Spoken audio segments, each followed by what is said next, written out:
Ndagusuhuje nkwifurije ibihe byiza ahantu hose uratandukanye, nizera ko umeze neza. Ariko tugiye kujya makuru agezweho muri uyu mwanya. Tugiye gusubira muri Burasirazuba bwo hagati ahakomeje kuba intambara ihuza igihugu cya Iran, Amerika ndetse na Israel, aho ikomeje kugera kuri uyu munsi. Amakuru akomeje kuvuga ko ari menshi. Donald Trump yavuze yuko yategetse ibintu bigera kuri 15 igihugu cya Iran kugira ngo gihagarike intambara ndetse kinafungura umuhora wa Hormuz, ndetse avuga yuko mu gihe Iran itazakora ibyo Amerika ibasaba ngo bazabarasa kuva ku muntu wa mbere kugeza kwa nyuma bakabica bose bakabarimbura. Ikindi ngo Amerika izarasa Iran n'imbaraga zayo zose zishoboka, ngo nizo batakoresheje mbere zose bazazikoresha mu gihe cyose Iran izabitumviye cyangwa se itakurikije amabwiriza azaba yashyizweho n'igihugu cya Leta Zunze Ubumwe za Amerika nk'uko byatangaje Donald Trump. Ariko kandi Trump yanavuze yuko hari ibiganiro ari kugirana n'igihugu cya Iran kugira ngo intambara ihagarare iri guhuza bino bihugu byombi.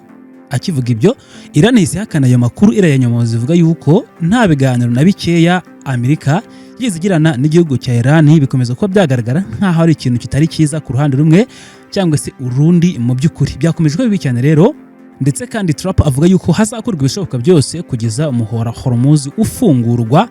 Avuga ko agiye kuba yakora igishoboka cyose ukaba wafungurwa kandi ngo byihuse, kuko yatanze iminsi mike cyane ngo igera kuri 5 hataba imirwano. Trump yavuze yuko yategetse igisirikare cya Leta Zunze Ubumwe za Amerika kuba kitazongera kurasa kuri Iran mu gihe cy'iminsi 5, ndetse agahenge ngo gashyizweho kugira ngo habe ibiganiro by'igihugu cya Iran ndetse na Amerika kugira ngo bumvikane ukuntu umuyohora Hormuz wafungurwa ndetse n'intambara ihagarare burundu irangire.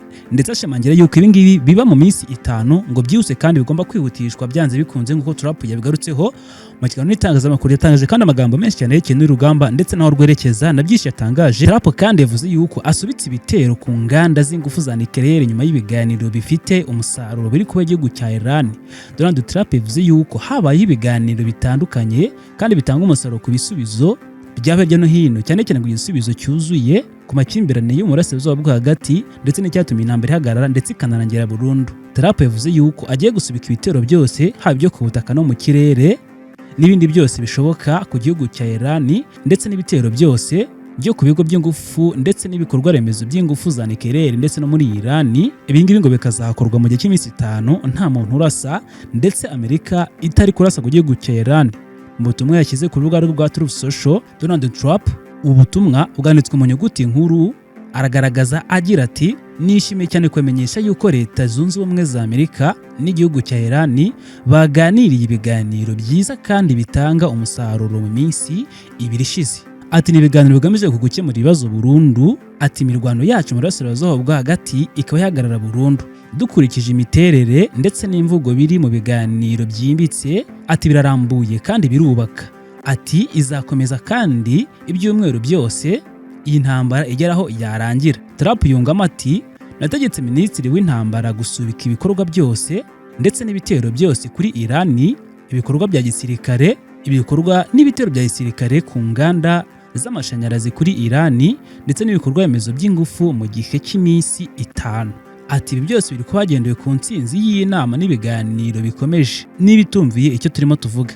Trump akomeza ashimangira yuko mu gihe cyose Iran itazumvira amasezerano, kuko yavuze ko hari ibintu 15 byose basabye igihugu cya Iran igomba kubahiriza, ngo mu gihe Iran itazabyubahiriza Amerika ivuga ko izegura intwaro zose itakoresheje, izikomeye n'izoroheje, izirasakura habe indege za gisirikare, imbunda zirasakure ndetse n'abasirikare ngo batojwe cyane byihariye, nk'uko ngo byabaye kuri operasiyo zitandukanye Amerika yagiye hirya no mu bihugu bitandukanye, haba gufata amadrone n'ahandi hatandukanye. Trump avuga yuko izi mbaraga zose nizo ngo batabonye ngo zizakoreshwa mu gihe cyose Iran ngo izanga kumvira amategeko ndetse n'amabwiriza azabashyizweho n'igihugu cya Leta Zunze Ubumwe za Amerika, ndetse ngo mu gihe cyose Iran itazumvira ibintu 15 bizasabwa na Amerika ngo bizaba bibi cyane. Perezida wa Leta Zunze Ubumwe za Amerika Donald Trump yaganiriye n'abanyamakuru mbere yo kwinjira mu ndege ye isanzwe umutwara itwara umukuru w'igihugu Leta Zunze Ubumwe za Amerika Air Force One, aho yaragiye i Palm Beach. Rero Trump aganira n'abanyamakuru baganiriye ku bijyanye n'igihugu cya Iran, iyi ntambara ikomeje kuba yahuza buri munsi.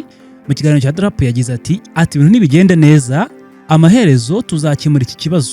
Arakomeza ngo bitabaye bityo tuzakomeza gutera ibisasu n'imbaraga zacu zose, imbaraga tutakoresheje mbere zose tuzazikoresha. Iran iranga kumva icyo tuvuga tuzabarasa.